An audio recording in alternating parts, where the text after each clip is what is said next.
Hello and welcome to the On-Farm Climate Action Fund program delivered by ARDAR for 2024. My name is Fiona Briotti and I'm the OFCAF program manager.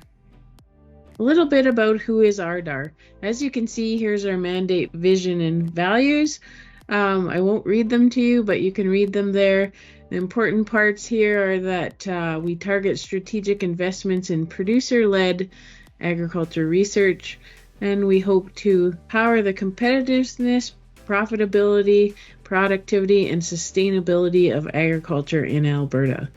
So we are all about agriculture, all about producer-led, right from farm to research. So that's what makes us unique. You can see our vision and our values there, and that's who ARDAR is. What is the On-Farm Climate Action Fund? It provides funding and support to farmers to adopt BMPs on their farm, beneficial management practices. The goal of the program is to decrease greenhouse gas emissions, increase the sustainability, efficiency, and resiliency of on-farm operations. We fund 3 activities under our program: nitrogen management, cover cropping, and rotational grazing. We'll start off with a few quick facts about the program for those who aren't familiar with it. The OFCAF program has been extended to March 31st, 2025. The 2024 program will open to receive applications starting on March 1st. It's delivered on a case-by-case basis. It's bound by the program's budget allocation. And as applications are reviewed, some BMPs and eligible expenses may be closed as targeted outcomes are reached. There are a couple other OFCAF programs delivered in Alberta through CFGA and EcoCert, so you can certainly have a look at those programs as well. They have their own cost-sharing models and other individual requirements, so have a look at them and see which suits your needs the best. There is no double dipping with OFCAF other programs for the same BMP.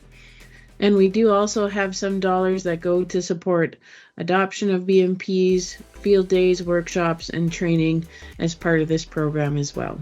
What makes you eligible to receive funding? You must be an active producer that can demonstrate a minimum of $25,000 of gross farm income in Alberta. You work with a qualified professional, a professional agrologist or certified crop advisor, to develop a plan that describes the planned activities and the cost difference from your usual practices. You complete an application online that includes a recommended plan, and you must provide us permission for post-project inspections. Here are some of the funding details. Applicants are eligible for multiple projects to a combined maximum grant payment of $75,000, and it ends on March 31st, 2025. Applicants are eligible for a maximum 85% reimbursement of eligible cash expenditures across those 3 activities I talked about of nitrogen, rotational grazing, and cover crops. You must pay 100% of the upfront costs with no payment for in-kind in this program, and you're required to submit invoices and proof of payment for all eligible BMPs. We do have a minimum project cost of $2,500, and as mentioned, the maximum is $75,000. All payments will be considered taxable income, and so you will get an AGR1 tax receipt from us if you're approved for funding. What does our application process look like? Here's a quick 6-step overview of our process. I talked about the action plan template already. That must be recommended by a PAG or certified crop advisor, and it must be submitted along with the online application. Applications must be submitted online to ARDAR's Online Agriculture Research Grant Organizer, or ARGO as we call it. Applications will receive approval for proposed projects with a pre-approved budget. Once it's approved, we don't change that budget. It's a cap on that budget, so you can't exceed that budget. Even if your expenses are underestimated and come in at a higher cost. So what you're approved is the cap, and the max you're approved for on that project for the full year.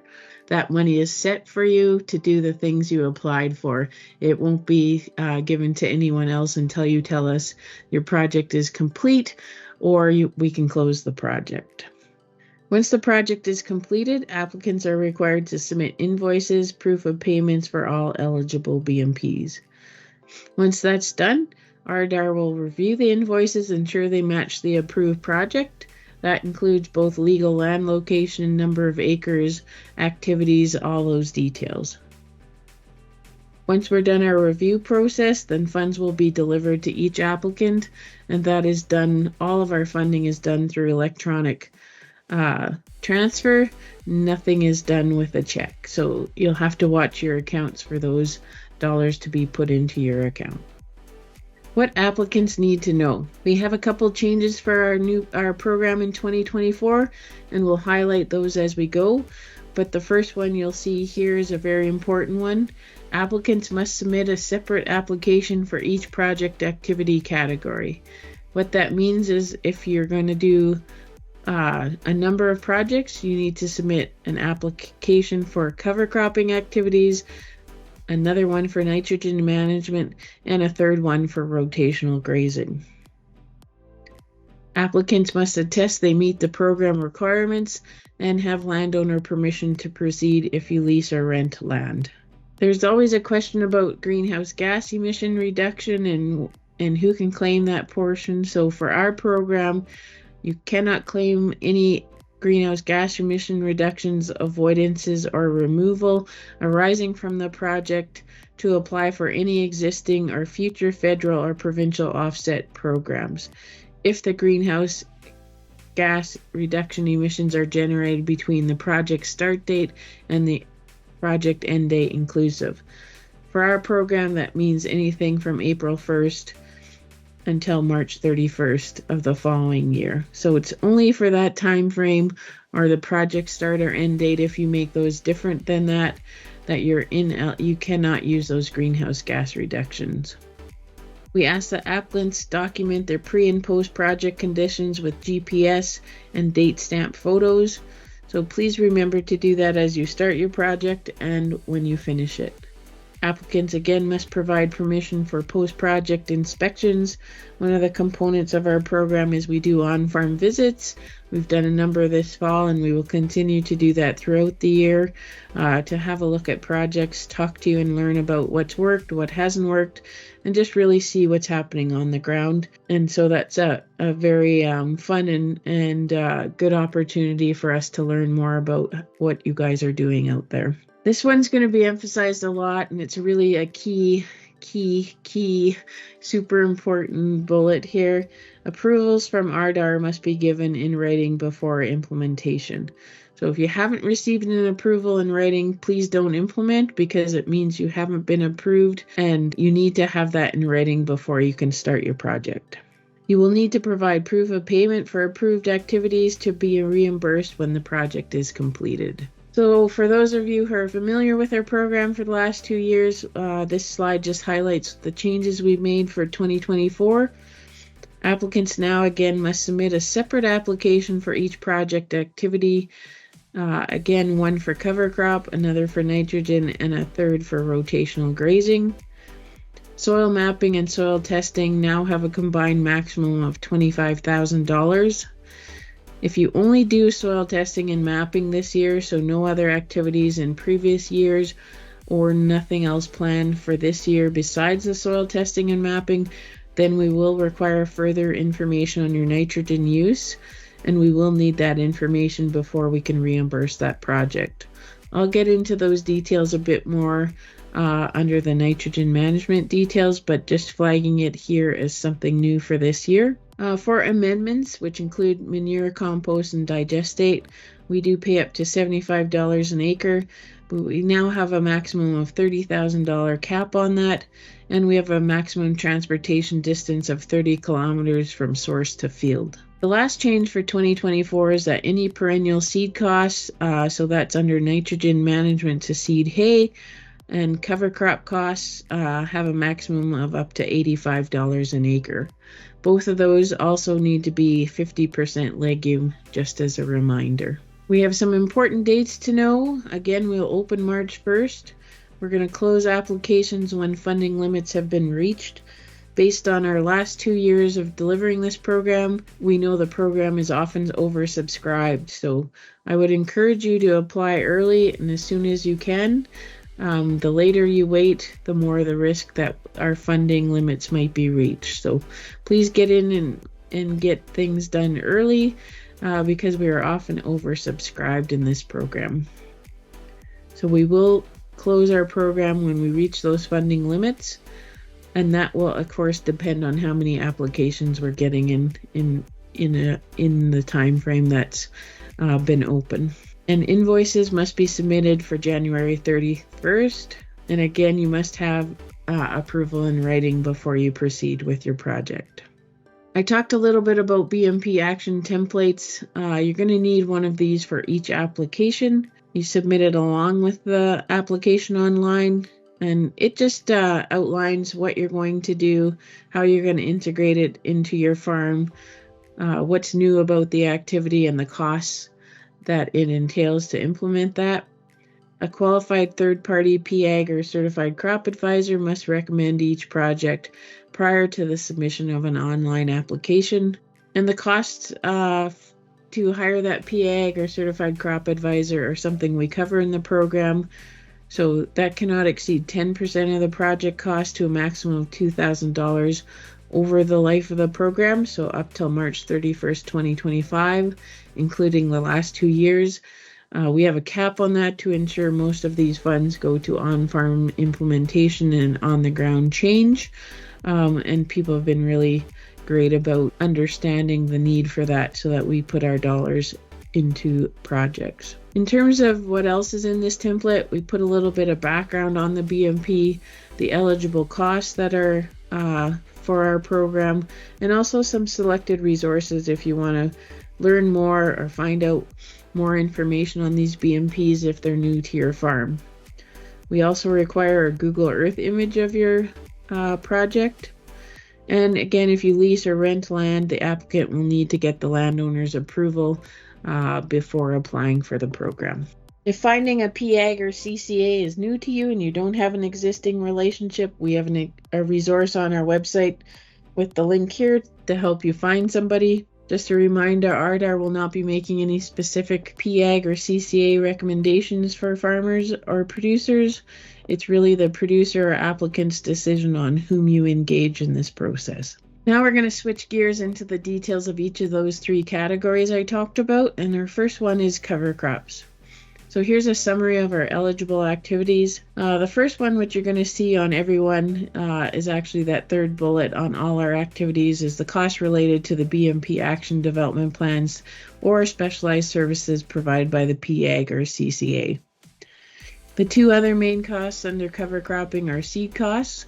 Again, we have a cap of up to $85 an acre for that. And planting costs. So that includes custom rates if you have someone come in to seed it, or if you have equipment rental. Just a reminder, we have no in-kind in this program, so planting costs can only be done with a custom operator, or if you're renting specialized equipment to do it yourself. The goal of cover crop is really to have a living root going into freeze up. So cover crops underseeded with the main crop or seeded following harvest with sufficient time for adequate growth prior to winter. And BMPs must be new to the farm or new to the field.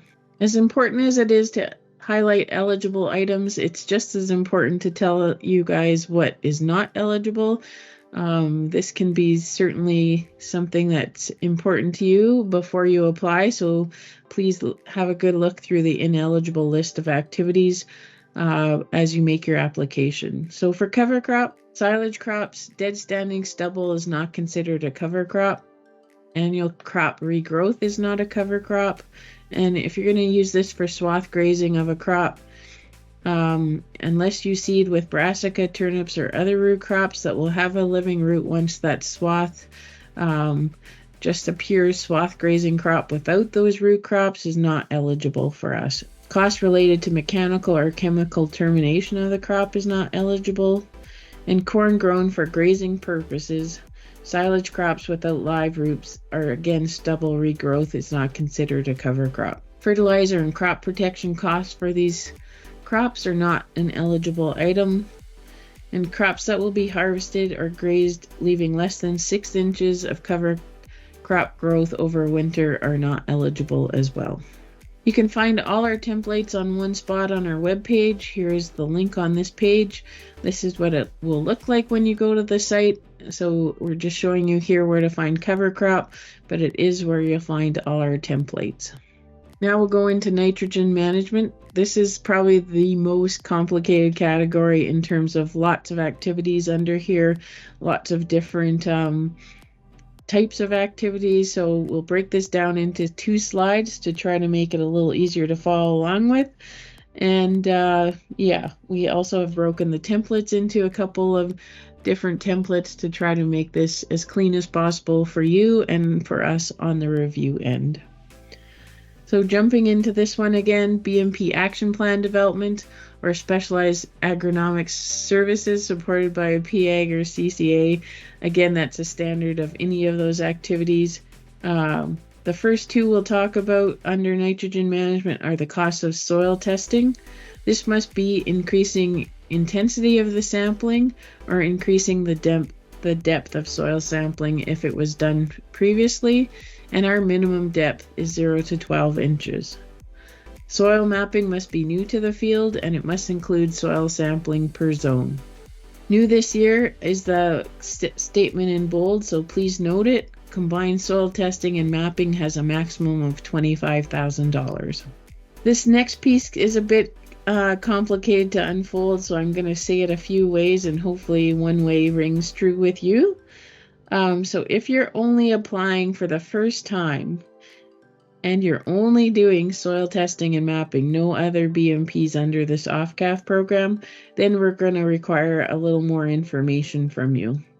Numbers 1, 2, and 3 describe what we need from you, and we'll need that again only if you're doing soil testing and mapping. In other words, if you have implemented other BMPs in OFCAF in the previous 2 years, numbers 1, 2, or 3 do not apply to you if you're doing soil testing and mapping this year.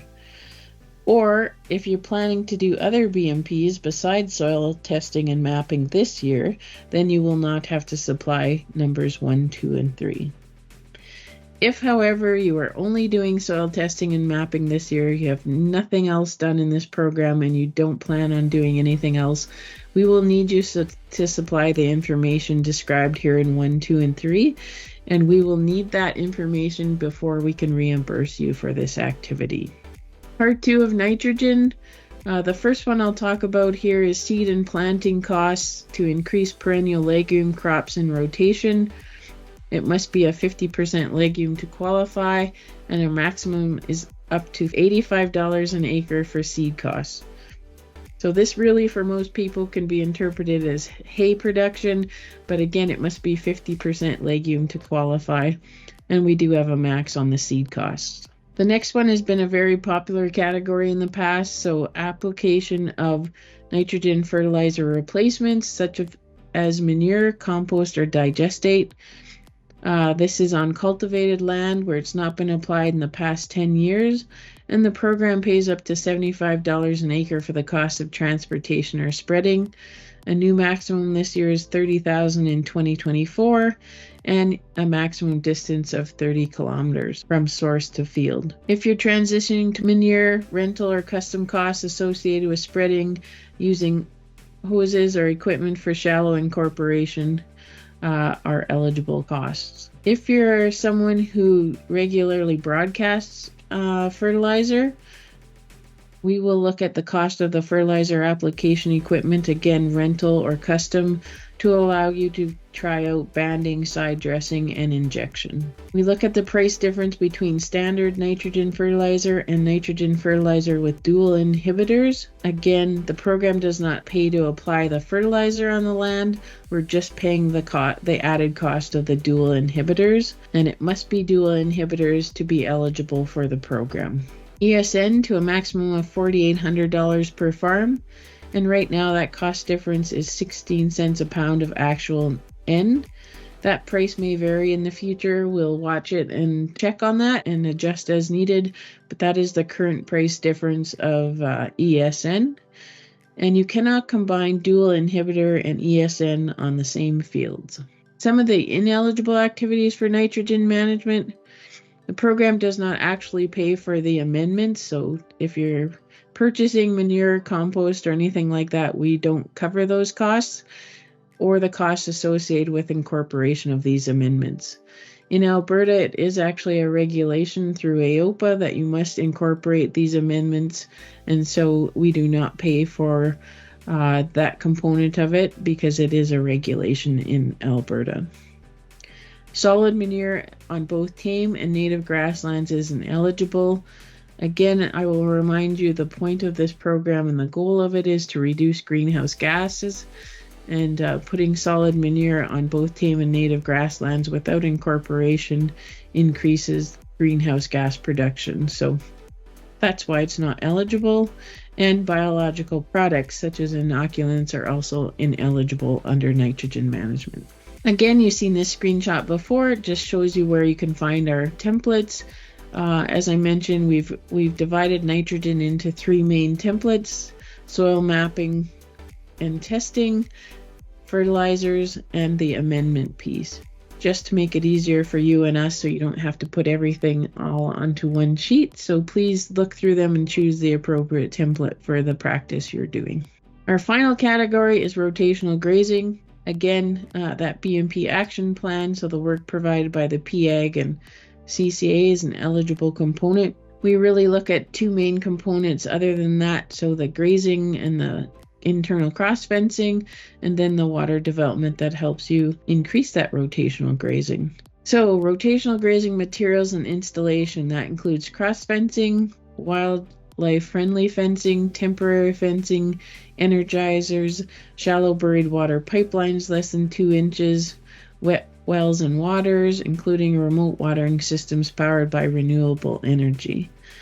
Again, this is a greenhouse gas reduction program, so nothing that uses diesel generators or gas generators, anything like that. And the last eligible activity here is improved pasture composition to achieve 50% legume composition. So again, we would cover the seed and the cost of planting or equipment rentals for those legumes. Again, it has to be 50% legume composition, and we do have a maximum of $85 an acre on those seed costs. We have a long list of ineligible activities. This is based on our experience of delivering this program for a couple years already. So just want to be clear and transparent on what's not eligible. And the main ones I'll concentrate on this page again are water systems only are not eligible. This is not a water program. This is a greenhouse gas reduction program. So if you're going to only apply for a remote watering system and not improving any of your grazing at the same time, it's not eligible and will not be approved.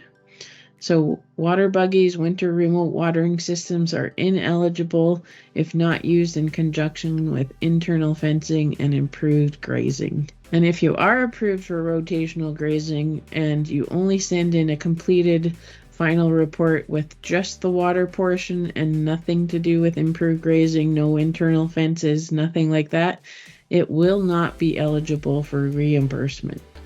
Again, this is not a water program. Water systems only are not eligible. I'll continue down the list of what else is not eligible. We don't fund perimeter fences.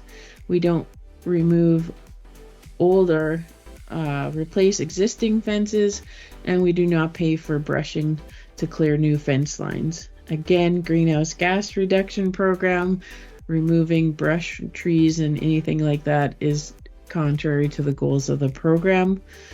We don't fund smart collars for virtual fences. New technology, exciting opportunity there, but just not on our funding list at this time. Page 2 of rotational grazing and eligible activities. We don't fund used fencing materials, Texas gates, portable livestock corral panels, development of water supplies. So we don't do any source development such as dugouts, springs, or wells. Water systems in your corral are not eligible. Deep buried water lines are not eligible. Trailers for water hauling are not eligible. And pasture modification with less than 50% legume. Again, a long list, but we just want to be really transparent on what's in or out and make it easier for everybody when the list is fairly extensive. Some tips on your air photo.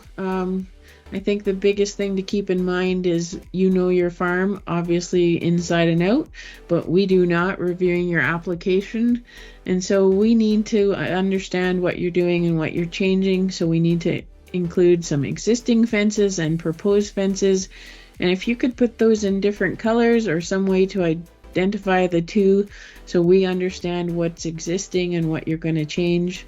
And then we need to know what your current water source is and how you propose distribution of that or new water for each of those paddocks. So if they're not included, it's going to delay anything in your approval process. We're going to have to follow up and ask questions because we need to see the total picture for both water and fencing. So please take some time to show us how your farm works and what we need to know, because it will certainly increase our efficiencies and approvals. This is an example of a template. This is the rotational grazing one. It's a one-page document. Again, it's pretty clear there. We need legal land descriptions. Tell us what you're doing. And it really gets you to break down your costs and have that figured out before you go online, so you can just enter the information about total costs into that. And this is the document that you will need to be recommended by a professional agrologist or certified crop advisor. So just giving you a demonstration of what it is, because I've talked about it a lot, and they're all different depending on which of the categories you're applying for. That wraps up the main component of the farmer portion of the OFCAF funding. I just wanted to mention we do have a small pot of money, very small compared to the farmer piece, but we do look at knowledge and technology transfer. We'll cover the entire province with knowledge and tech transfer activities.